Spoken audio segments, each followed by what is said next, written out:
That was when I ruled the world.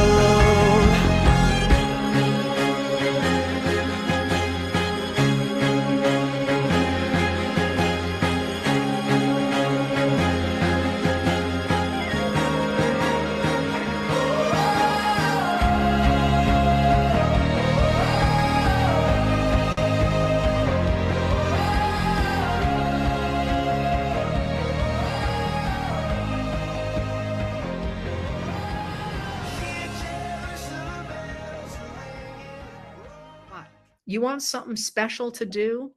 Feel like your time is being well spent? Stop worrying about 2026 and 2028 and who the candidates might be then or might not be or how we should handle that. Focus on the fact that we have a major election coming up in this country in about 2 weeks. Yes, I'm Yes, feeling we like do.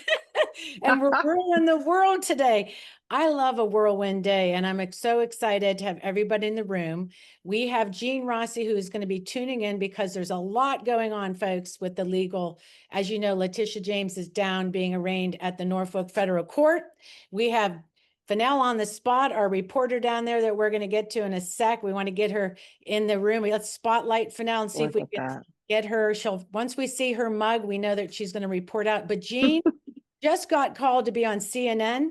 We were the coolest though. We got him first, but of course, CNN first, as we say. And then he'll be in later to report out about what we see going on in the injustice in the justice system. So here she is. Let's just take it right over to Fennell. What do you think, Carrie? Let's go. I love it. So guys, hi, I am in Norfolk. I'm at 600 Granby Street, which is where the courthouse is. And I have to tell you, it's been a whirlwind of a morning. We've had Letitia James come out and speak, and she was just so articulate. The words she said were so powerful and fearless. There is a mobile billboard that's going around with her picture on it saying fearless. We have Senator Aaron Rouse who gave a speech. We have Senator Angela Graves who gave a speech. We have the Commonwealth Attorney of Norfolk who also spoke.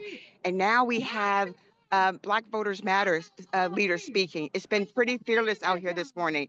I'm going to just show you guys so that you can see what I've been seeing. So you can see that. Wow.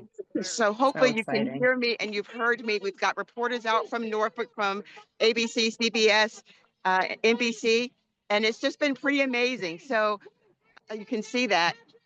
But it's been a pretty amazing morning. So if I can get someone else to speak up, I'll let you guys know. But yeah, I'm so glad that you were able to join me to see this. So now let me just so cool. real quick, and I just want to get your opinion here, how this came about. Why are people standing out there, and how are, where's that energy coming from? If you can get away from the crowd and talk to us. Go ahead. Go ahead. Good to see you. Yeah, so that was just the chair of the City of Virginia Beach Democratic Committee. But here's why I'm here. So let me just turn around so you can see me. 1 second, moves a little slow. Okay. So what's happened is, as you all know, because of the vindictive president of the United States that we have, he is on a tour of retribution. And Letitia Ann James, who prosecuted him in New York, has been indicted. And today she was arraigned at 10:45 this morning. So these are folks gathered out here to protest and to stand up for Letitia Ann James.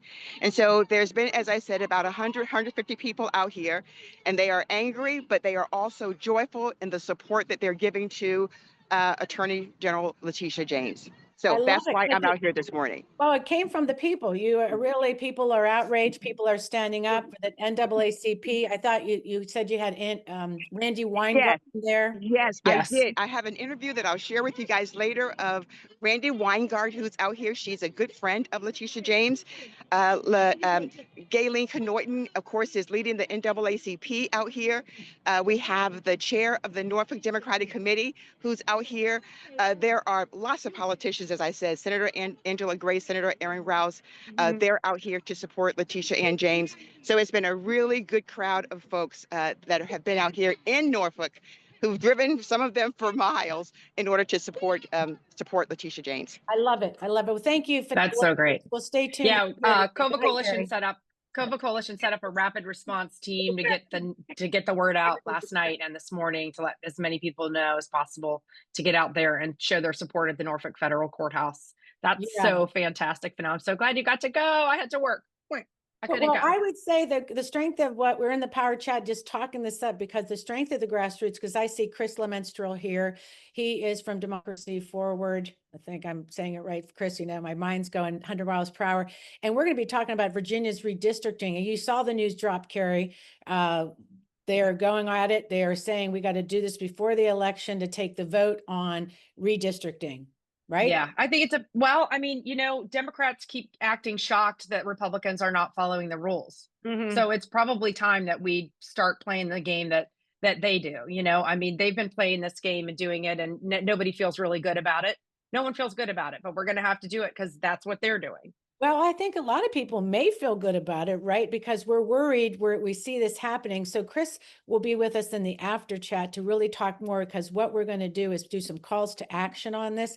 I think in the middle of the election season, in my mind's always on how do we garnish this about our people to win and vote? What is at stake here? When we see Letitia being prosecuted, we see that, the Attorney General Mayeris not doing anything about that. His Republican colleagues being fired by this administration. So I think I think between the redistricting with the House of Delegates and how important that is, yes. and then the states fighting Trump back shows you how important the AG race is and the governor. We've all known this, but I think people are starting to wake up to that. I'm hoping that like Gen Pop, not those of us who are on the call and reading the news all the time. I think that they're starting to wake up at how important this is, and I think that I'm so glad that people are starting to pay attention to the fact that this is just an important race here in 2 weeks. You are so right. And I think after the destruction of the East Wing, after that, after the No Kings, little baby tyrant, had a tantrum. And it's really scary to show you what he's capable of. No planning, no anything, just tore the whole building down. He is a lunatic. And I think that, that I think did it for a lot of people going, oh my God, this is crazy.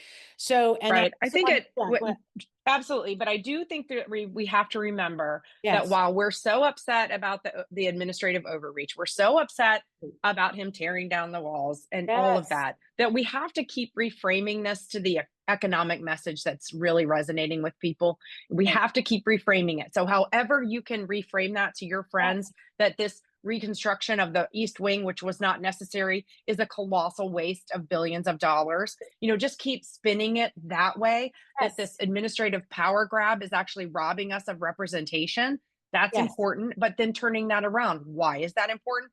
Because our representatives are the ones who know about our economic situation. They cannot represent our interests when our representation is taken away. We have to keep spinning it toward economics so that will really resonate to people. It's damn true. We have people out of work, and Glenn Youngkin's over there, the governor right now in Virginia, we're going to get rid of, is over there acting like, oh, he's bringing food to everybody. You've taken the food out of people's mouths. Terrible. So just shut your trap, as I would just want to say. I want to make sure we get our show started, because I see that maybe Gene came in the room. If we made him a co-host, what I want to do is open the show, and then maybe we'll report out with Gene. So welcome, everybody. You're on Network Nova's Live Friday Power Lunch. So great to see you in the room.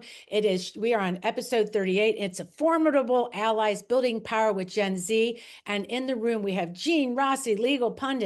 Go Gene. He is a favorite of the Friday Power Lunch. Michelle and Macy Ward, mom and daughter, intergenerational activists. And we're going to be talking about Gen Z and how we can really build power together, understand each other. We're going to love it. I'm so excited to have Roanoke in the room. Roanoke Indivisible, long-term friends, at least of the Friday of Network Nova, is our power building in Roanoke with Delegate Sam Rasool. And I'm so grateful to have Maria Collins in the room. She's an organizer with Roanoke Indivisible. They were on the Rachel Maddow show as well as Cova Coalition. And lastly, Delegate Darius Clark from HD 84, Gen Z elected. What happens when you get power as a Gen Z? I can't wait to figure all that out. So can we go to Gene and bring him up? And let me pretend like we're on CNN. How you doing, Gene? Doing well. I'm speaking with you all. It's better here than CNN. We have bigger reach, You are better than CNN. I was enjoying Carrie's comments. Carrie, I couldn't agree with you more. That's why Bill Clinton was a superb politician. He always brought it home to economics and putting food on your table. And you are absolutely right. Yes. Of course she Can is. you say that several more times, Gene? I appreciate it. I'll say it You're one more. You are right. absolutely right. We'll say it again. So absolutely. Well, you're with smart women, and I know that's why you like to come on the show. So let's do some hot Italian takes from Gene Rossi. I know, when we talk about mob bosses, we're real familiar at what that structure looks like. Let's talk about what's going on with this administration and the corruption that you're seeing as a former prosecutor at the federal level. Very familiar with all the people we're talking about in that particular courthouse. What is going on? From James Comey to Letitia James today to even John Bolton. What's your inside scoop on all of this? Okay, I'm just going to start 10,000 feet above the earth. I worked for the Department of Justice. I worked in EDVA, combined 27 years. And I said this on CNN, the last two segments. Those institutions, those entities, they were my mosque, they were my temple, they were my synagogue, and they were my church. Sacred ground. I worked under 10 U.S. attorneys, 10 attorney generals. I I love politics, but I treated every case apolitically.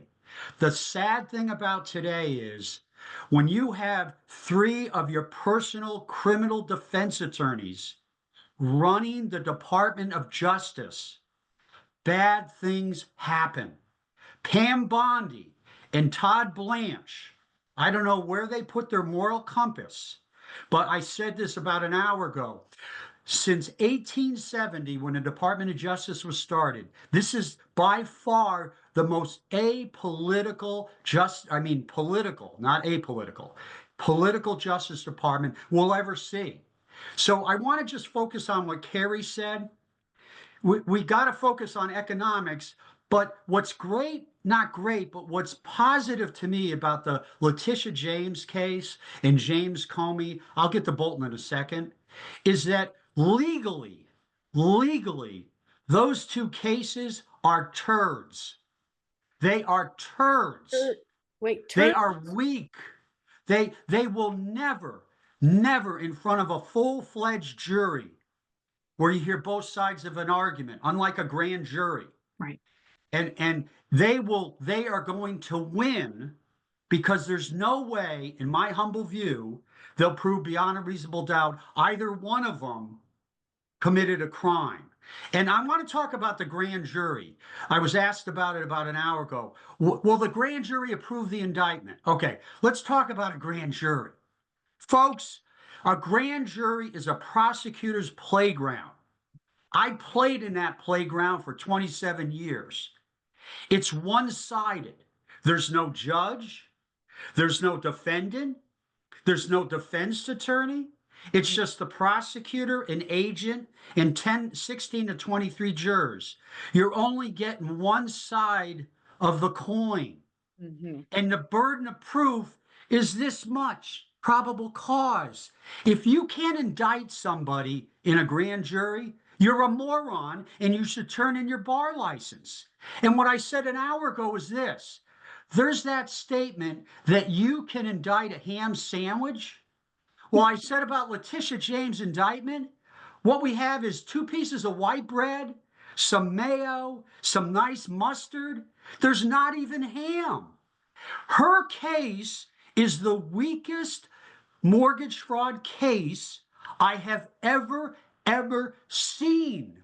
We're talking about loss to the government of $1,400. Are you kidding me? So here's the good news legally. We don't have to go to the mat and attack anybody or do anything crazy. Legally, there is a great argument for selective and vindictive for both of them. And there's a phenomenally good argument that Lindsay Halligan, who is a disgrace, that she was appointed illegally. What does that mean? When she signed the indictment herself, she didn't have the power to do that.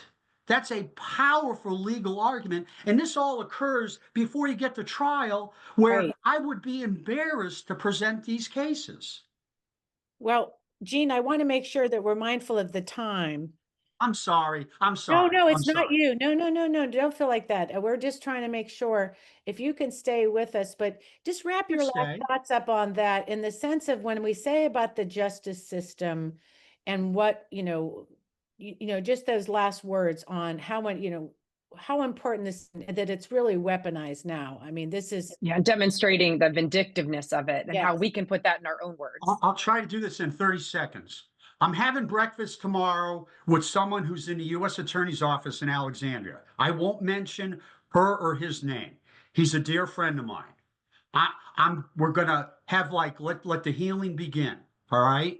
And he's probably at risk even meeting with me. But the morale in the Department of Justice in EDVA, that's less than a mile from where I'm sitting, the morale is so low, it's disgraceful. Career people with 20, 30, 40 years of experience are resigning or yes. they're getting fired.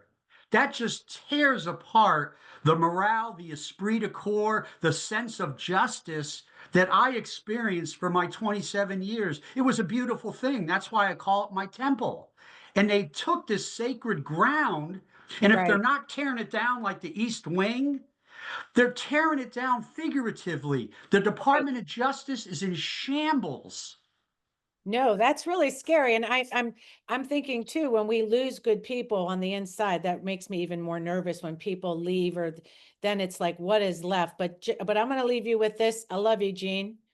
I Love love you. you that you make time for us. That's really important. We're the people in here doing the work. So it's really great to hear from you. Stick around and maybe we can circle back later, but we understand you're busy and Stick around. probably we'll I'm see you sticking around.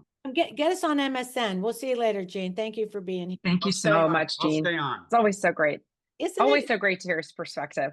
You just have to have, we have our hour and a half show, as we say, when we get this going. We went live, know, right? we did what we did, but I am so excited because I want, with the show, when we talk about the formidable allies with Gen Z, we came across Michelle Ward because of an article she wrote for the Grassroots Connector. Bye, Carrie. Robin had, Robin had alerted us to this wonderful article because I'll just be honest, we've been sort of, always saying things like, what are the younger people doing? What are they doing? It's because we don't know the spaces that they're in. So a lot of that has to do with our inability to see them. So let's welcome Michelle Ward and Macy Ward up here. Hello, let's get everybody in, mom and daughter team. Hi there. Thank you for having me. Hey, so good to see you guys. Let's start. Michelle, introduce yourself, and then we'll go over to Macy just real quick because I got to fix. I am Michelle Ward. I'm a local mental health therapist, a Gen Z mom, and I treat a whole bunch of Gen Z clients.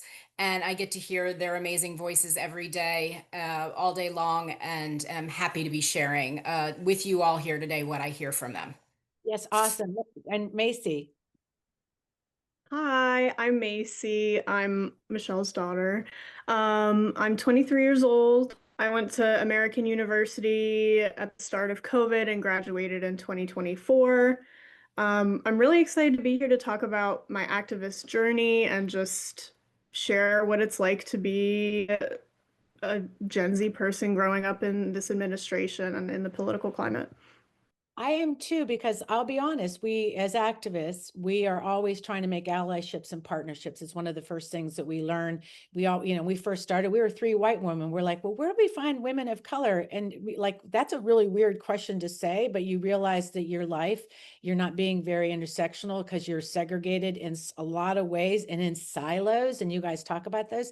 So when we talk about young people, we're like, what are they doing? And there's a lot of judgment with us older sometimes, like, what is happening with them? And it realized it's really on us. So I want to start with Michelle and just open that up with you because your article was just perfect. And, when we talk about why did you feel compelled to write the intergenerational divide at this time? And, start there and let's talk about that and explain to the audience why this fiercely unapologetic generation and what has shaped them. Yeah, I mean, a couple of things.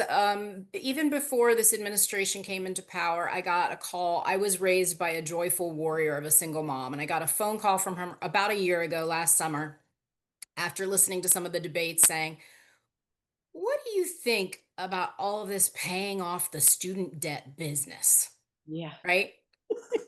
What's that about?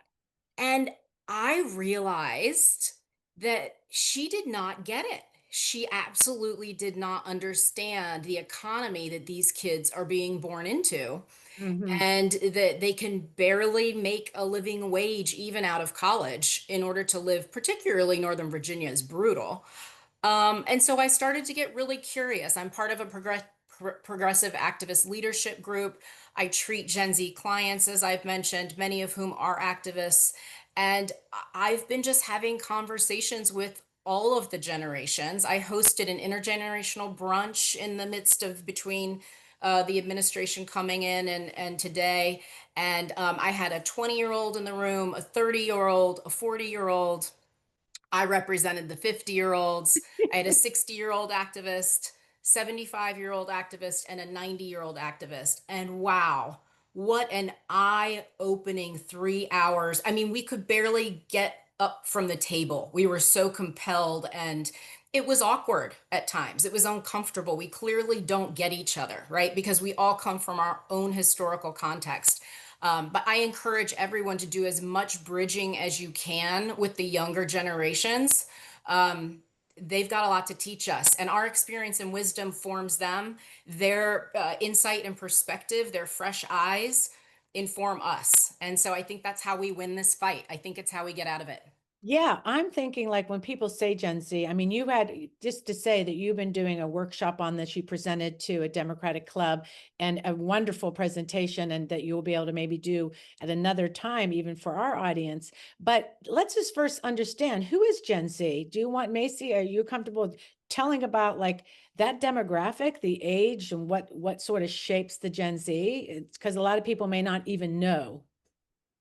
Sure. So I think that the actual like time frame of who is considered Gen Z is pretty up in the air. But for me personally, it's usually people who are born into a post 9/11 world, who don't know a world without the war on terror, and don't know a world without gun violence affecting their communities very, very closely. We grew up with a lot of internet access when it was first being developed, and people didn't really understand that too much internet access is really harmful. Um, so yeah, we've had a lot of information just at our fingertips from what kind of feels like the moment that a lot of us were born. Um, and yeah, I think that because we've had so much access to information, it sparked an interest in politics and activism, in figuring out what our individual activist journeys look like and what we can do to make a difference.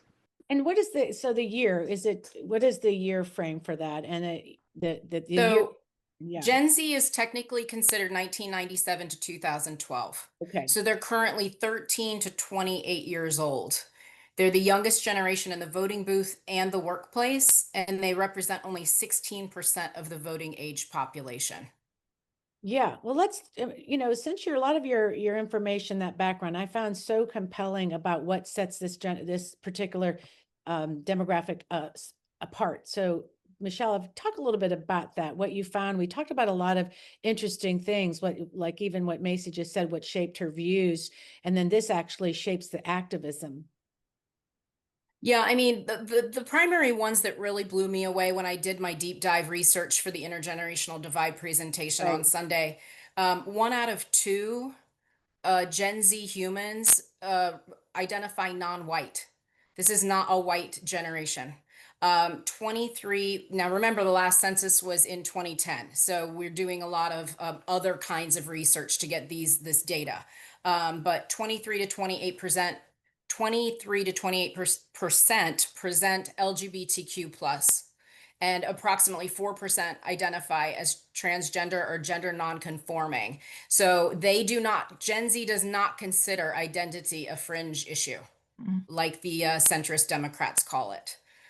So I thought those were really, really important and eye-opening statistics. I do, and I think that they don't blink. And I love that when you said the story about your daughter, when you had a little bit of an issue you had to solve, and just that fierceness, that unapologetic, kindness.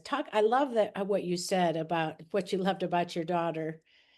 Yeah, I mean, these guys show up at our dinner table and school us every day. Like being in a pandemic together where Black Lives Matter and Me Too and all of these things were going down. And we all four were, I have two great Gen Z kids. We all four were in our house together having these really important conversations over the dinner table. They do unapologetically use their voices. And I do think being born digital natives Yes. kind of teaches them that, right? That they are okay to say what they think and feel openly, even if no one's asking the right questions sometimes. That's really interesting. So Macy, over to you. When we talked about like how you do participate and some of those challenges in your Gen Z generation, talk a little bit about that. Like, how are you showing up?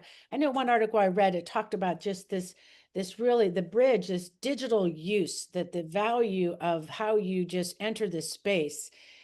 Even in this last protest, that how you're able to really use that in such a powerful way. You see it on TikTok, you see it on the dances that are just energized a lot of us. So talk about how are you showing up, and why aren't we saying, what's the matter with us? We need to see you more and understand it. And it's a lot of an ability that we even talk about we can't use technology as well, maybe. So talk a little bit about that, Macy. Yeah, I mean, like you kind of alluded to, a lot of this is going on social media platforms that I think people in the older generations are just not exposed to. They didn't grow up with it like we did. Right. I would say the majority of older folks aren't as reliant on their phones as maybe the younger generation are. That could be a generalization, but yeah, there's a lot of really important accounts that circulate on the internet that are typically just normal everyday people who are getting on their accounts and sharing their opinions, and it exposes all of us to like an array of opinions and information that typically wouldn't be exposed to just by interacting with people in person. Obviously, there's downsides to that. There's a whole lot of misinformation that people are forced to decipher on social media, which is unfortunately kind of turning into a skill that you have to have. Yeah. But yeah, I think that Gen If I can Z, help you get specific, that general skepticism that you said to me about politics of your generation, that intrigued me, and that people will be like, maybe I'm not going to vote. And then that's, somewhere we really want to dig around today. sure. Yeah, so I think my generation, like I said, has been exposed to so much information and is so aware about so many negative things that are going on in the world, what feels like all at once. And that's really overwhelming, and that's really discouraging for a lot of people. And when you're exposed to so many issues all at once, it feels like nothing is actually getting done about those issues. And so I think a lot of my generation has lost faith and just trust in political institutions as a whole.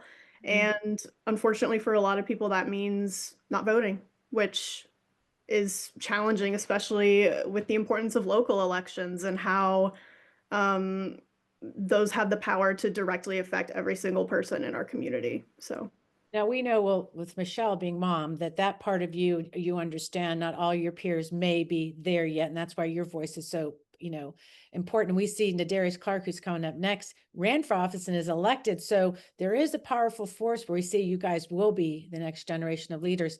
Michelle, I wanted to talk about a really kind of thing that we were concerned about when we talked, was the radicalization of young men in this generation, and a little bit of what those challenges are. Can you talk about that? And then we're going to go into bridging that divide and then get to Nadarius.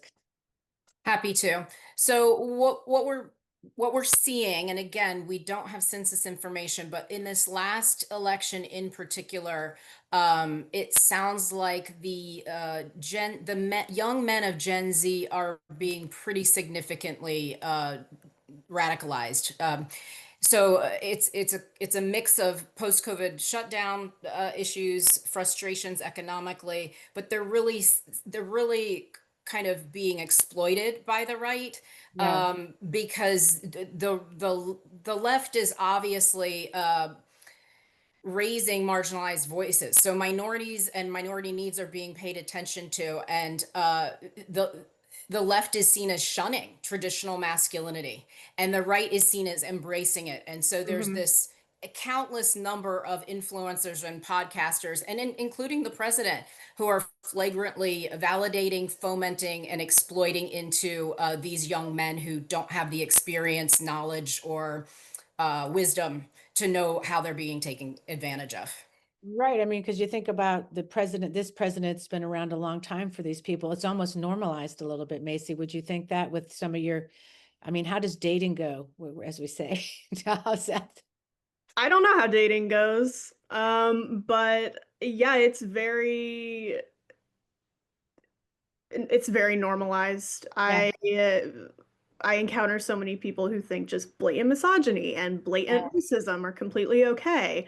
And I mean, I can't even say if that's because of the administration, because I don't remember what it was like Right without before. this administration. I wasn't being exposed to conversations like that in a Well, time before Trump. So I I definitely still think it's having some kind of effect, and it's very noticeable. So yeah. Well, last, I want to make sure we just talk about how do we bridge this divide, and I'll start with Michelle, and then we'll go to Macy, and then we'll wrap. Well, I will tell you that there's a lot of family cutoff between the generations. 1 out of 2 adults is estranged in this country from a close family member over politics, and 1 out of 5 excuse me, 1 out of 2 adults is estranged. 1 out of 5 point to political differences as the trigger. So there are practical solutions. We can promote cross-generational dialogue. And I'm saying we, Gen X and older, can go into spaces, and I am referring to platforms. There was a comment in the chat. Right. We aren't on the same platforms, so we aren't getting the same content. And obviously, we all know misinformation and disinformation is Right. part of the equation here. But I do think encouraging empathy and understanding, using active listening skills without defensiveness, judgment, and criticism of the younger generation, learning from each other to use technology for unity and leveraging that rather than siloing and using technology against each other, and just investing in intergenerational education. I told a story about how I have a millennial client who goes into old folks' homes, and she teaches them how to use their iPhones for everything from shopping right. to banking.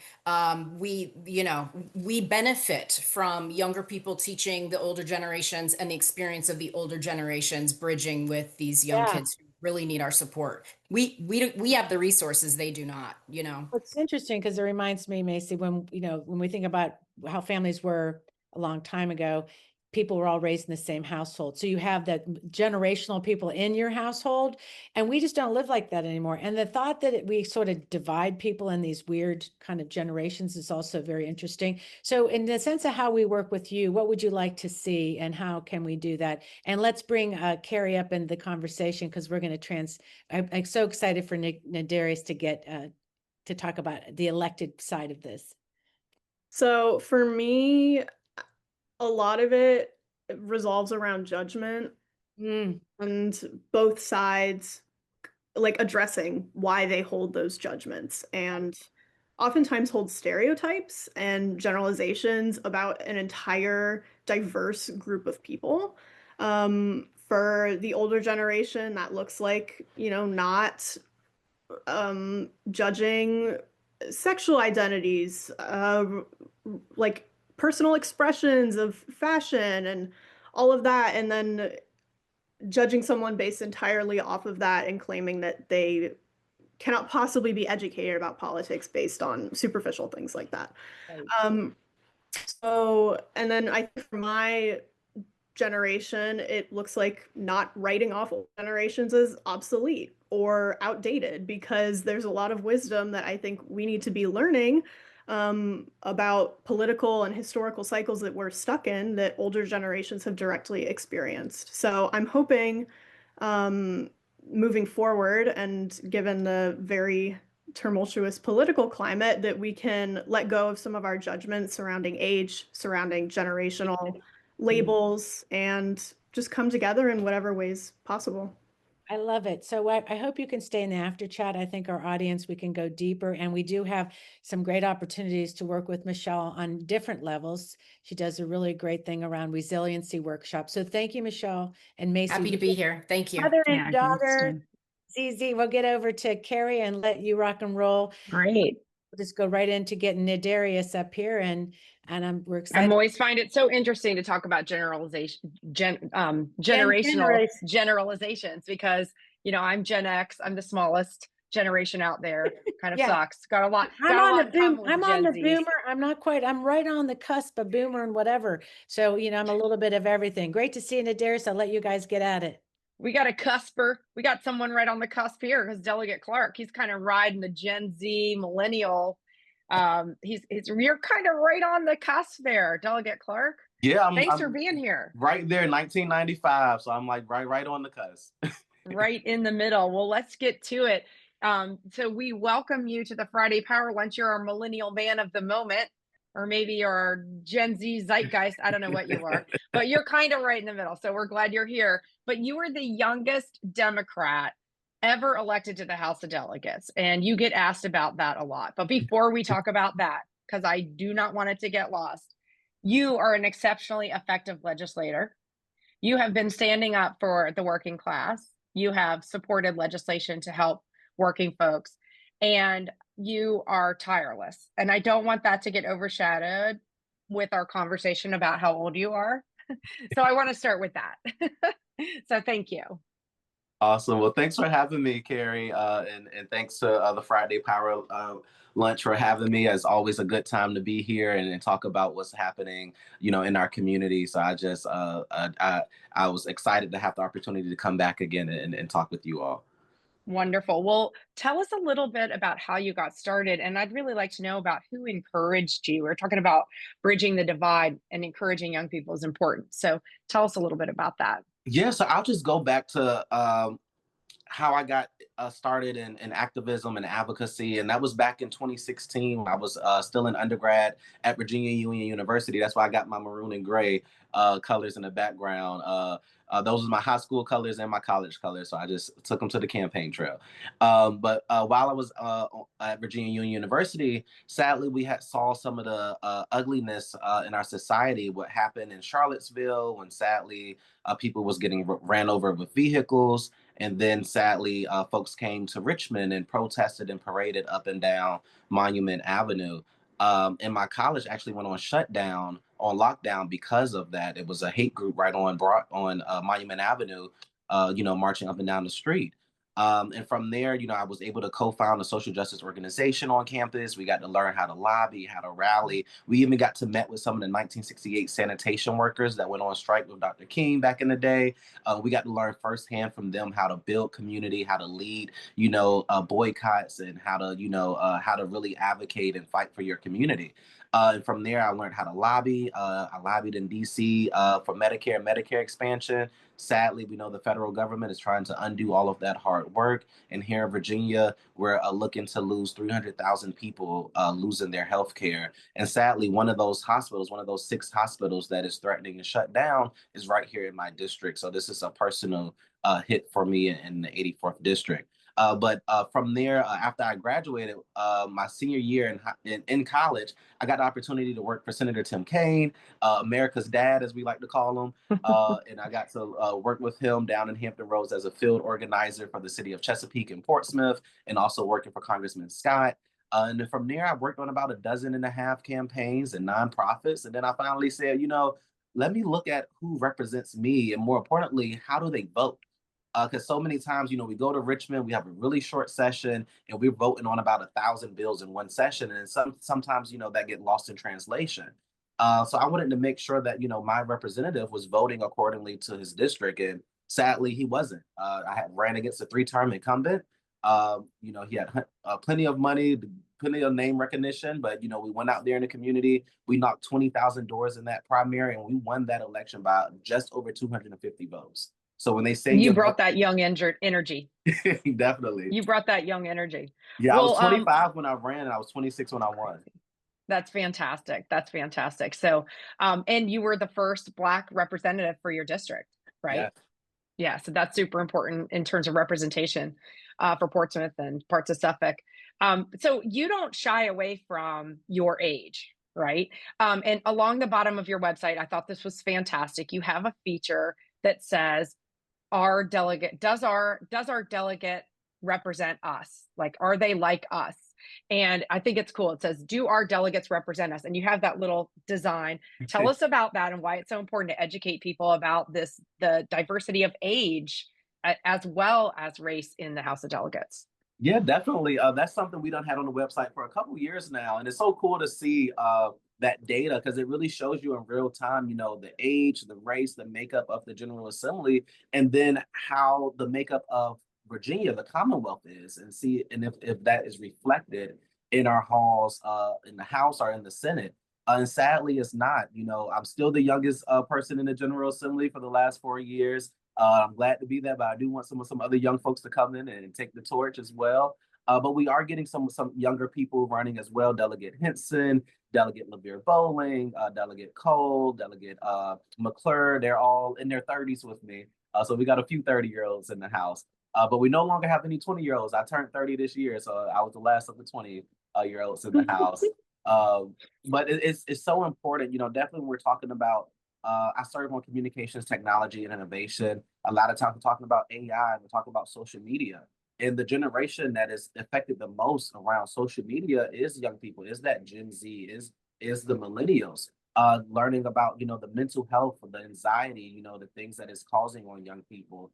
And we haven't properly legislated around it. We haven't properly held, you know, the social media companies accountable. And now that we see AI is coming around, we haven't even started, you know, legislating around AI. And you know, Trump tried to get it in this big, beautiful bill where he was going to ban states from allowing us to do any type of legislation around AI. Luckily, that part came back out of the bill, but we're still so far behind with making sure that, you know, AI and coding that folks are held accountable. Because sadly, So when oh, go ahead. So sorry. Well, I just want to get to a couple more questions. So when you are in those spaces and you are not surrounded by people your age and younger, what are you doing to bring those voices into that space? For example, in one of those hearings?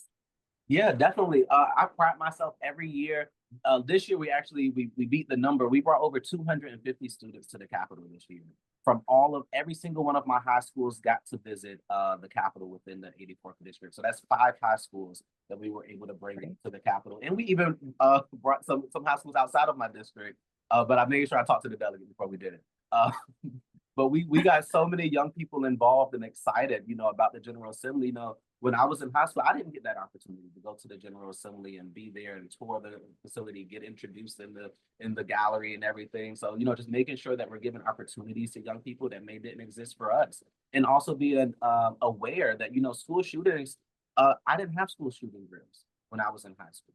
So we need to make sure that we're taking account. So, you know, what is this gun violence that we're seeing in our community doing to our young people? What is the dose that they're doing? What is the mental health effect? We know that the next generation is troubled with depression and anxiety 3 times higher than the last generation. So we have some serious work to do. And I'm just happy to be in the forefront of these fights. You know, I chair the firearm committee in the House as well. So, and I co-chair the gun violence prevention caucus as well. So we've been sending dozens of bills to the governor. He's been vetoing it, sadly, but we're going to get a new governor pretty soon. And I know you work really hard with the folks from Moms Demand. We have a lot of folks from Moms Demand on the call, so I know that you're one of their legislators. What else can we do to engage the Gen Z folks who you're appealing to? What else can we do to engage them? Because we are talking about some of that cynicism of having grown up with you know, so many issues that they're dealing with. What are we going to do to engage them? We have so many disaffected voters here in Southampton Roads. Our turnout was abysmal, especially among young voters. What more can we do? How can we do a better job? Yeah, I think we're missing the mark with meeting them where they are. And a lot of times, you know, in our typical formula of campaigning, young people aren't really there. You know, the average voter is normally like 55 and up, and that's who we target. And we kind of wait for people to get into that range. And that means we go 20 years without talking to a voter. and then assume that they're just going to love us once they hit that number. So we have to start meeting people where they are. As soon as they're 18, 16, when they're pre-registering to vote, we need to be in those schools. We need to be in the community, and we got to find innovative ways to meet people. Having skate nights, having karaoke nights, finding ways to meet young people and find out what they care about. When I talk to young people all the time, they don't know that social media or their video games or different things that they do is legislated. When they go buy that candy bar, they're participating in government, they're paying taxes. So just, encouraging them to know, because so many times they're like, well, that don't affect me. Politics don't affect me. And it's like, it does. It does. Let me count the ways. Let me show you the ways that it do. And then let me see what triggers you and what makes you interested to want to get involved. But so many times we just got to take that time and meet them where they are. Go out to those football games, to the basketball games, get to know the young folks. I'm at just about every sports game in my district, meeting them. I got 8 interns within the district, from Windsor to Franklin to Suffolk. We make sure that, we just don't talk the talk, but we're practicing what we're preaching and getting young people involved. Yeah. I got to meet one of your interns at the Peanut Festival. Yes. Great. Yes, everyone get an intern. So we're going to wrap it up and bring Catherine back in so we can start wrapping it up. But I just love that you really do walk that talk, and we could learn a lot. And I know that I was there with you at the Suffolk Peanut Festival for a little bit, and I know people were like, wait, is that one of the high school kids, or who is that guy? Well, You got your big old pin on. Yeah, I got to see Nadarius, and what I forgot about is how tall he is. I was walking behind him. I'm like, and it was so great when you first ran and we met and tried to support your race. And I hope if you could stay around a little bit, that'd be great for Macy and you. I think that what we see about inspiring Gen Z to run, and I know you know David Hogue and all his work around supporting leaders, and that's the things we have to do. So thank you for being here, because we're real excited to start our next segment, where Carrie is going to talk about leadership around the No Kings. We have Maria Collins here from Indivisible Roanoke. So thank you, Nadarius. Thank you. Thank you, Delegate Clark. Yeah, let's just call up Maria right away. I once met a girl named Maria, and there she is. How are you, Maria? Hi, nice to be here. Yeah, nice. You're looking pretty good. You're looking pretty good. It's a big weekend. We're all still standing. Yeah, we had a great time. We had the highest turnout yet for our location, maybe 4,000 folks, which I think is about double what we had previously in our 2 MAGA represented district. Wow. Yeah, you were up against some red headwinds putting your event together. We did not face that many headwinds putting ours together here in Virginia Beach. Although we like to think of Virginia Beach as purple, they're recovering. We're trying to get them closer to blue, which is a big reason why COVA Coalition worked with our ally groups, with Move On and Freedom Virginia, to bring it to Virginia Beach, because we feel like we really need to reach them and show them that it's okay to use their voices. I don't know if you felt like that was a big part of your event. Yeah, I think so. I think we are very conscious of where we are, and keeping a nonpartisan stance that invites folks in while still being unapologetic about what we actually want to see, right? We're really focused on building people power that can win material change where we are, not just opposing the administration.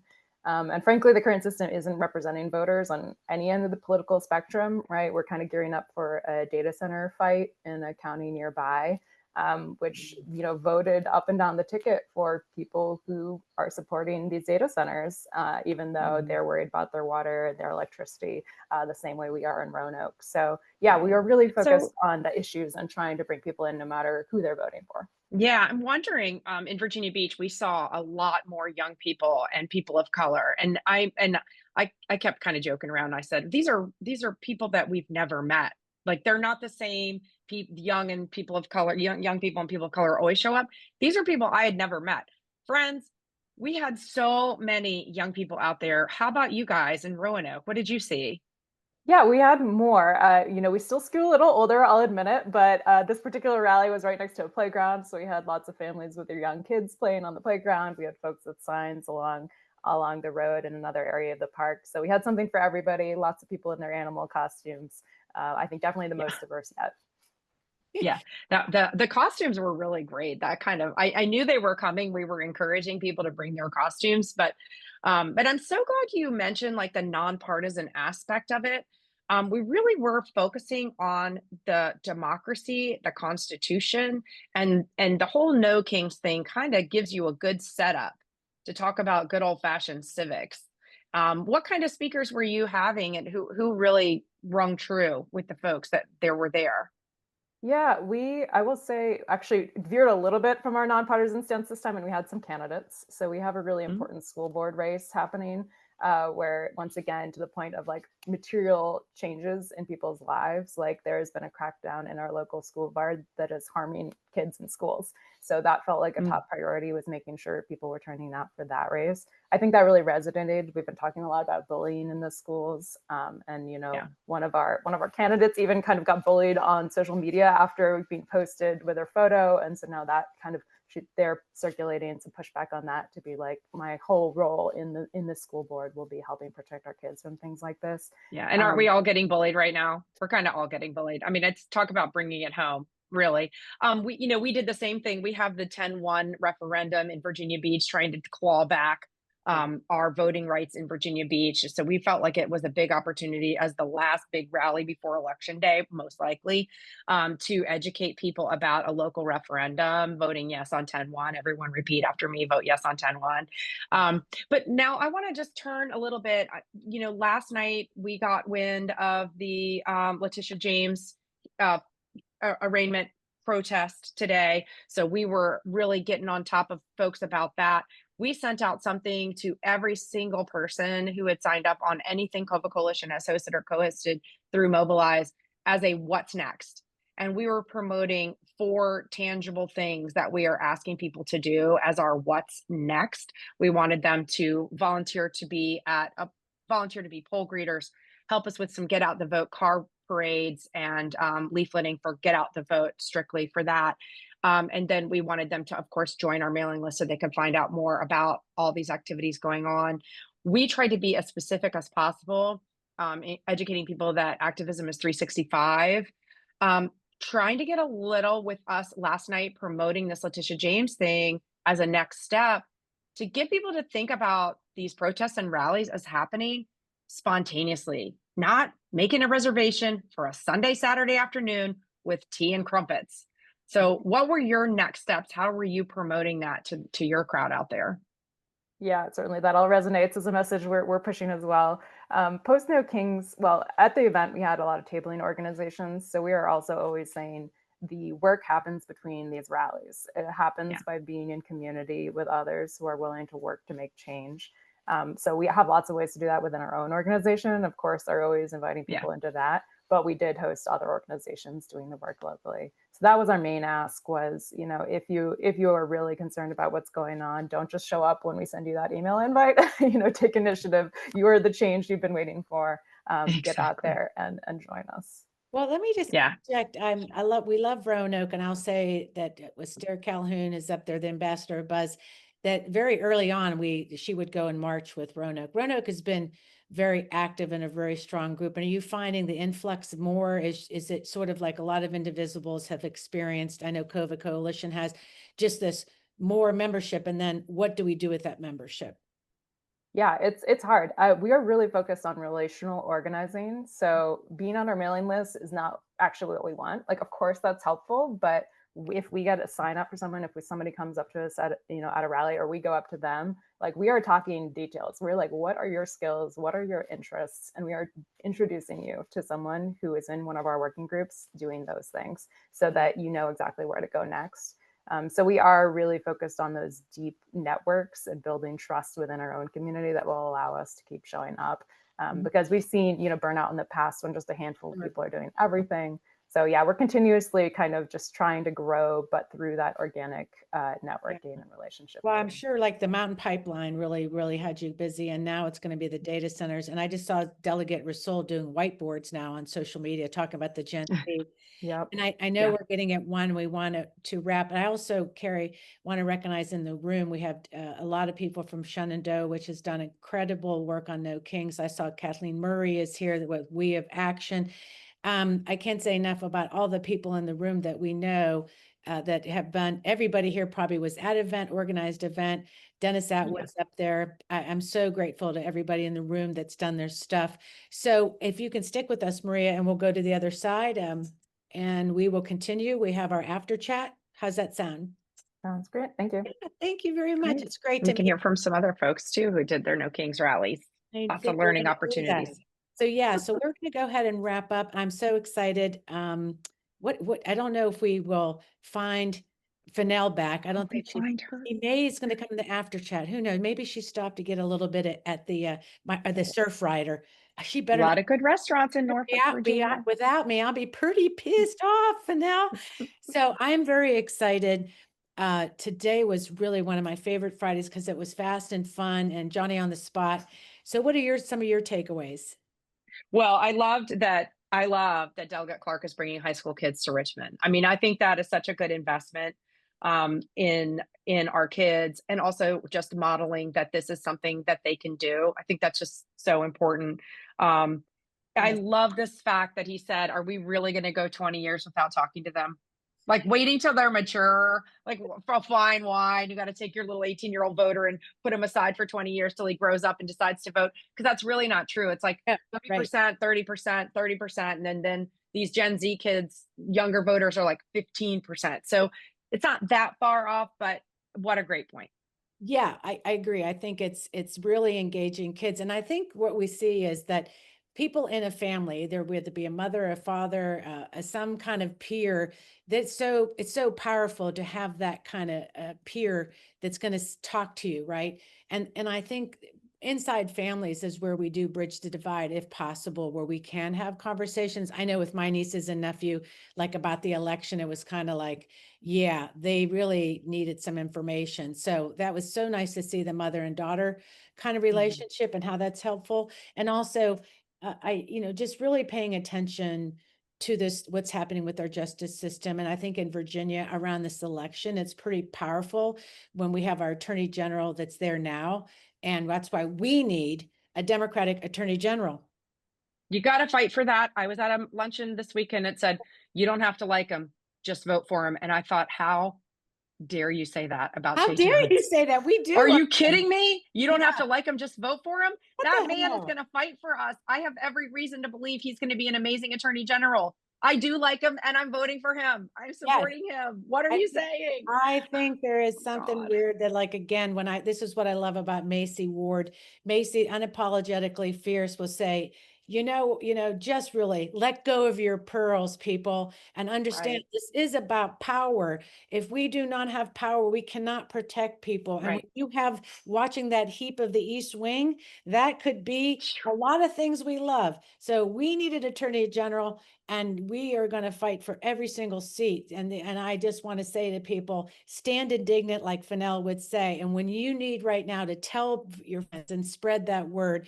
So I want to talk about next week. We're going to have Representative Lauren Underwood with us. And we're also going to have, supermajority we haven't heard a lot of, but we're going to have the executive director, Taylor Saldich, in the room.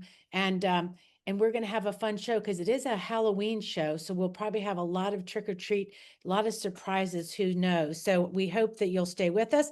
Make sure you subscribe to our Substack. If you're a patron in the room, you don't know how much we really rely on that membership, how important it is, how I love to take my time writing to you guys. It's a special community. Thank you for being you and supporting our work.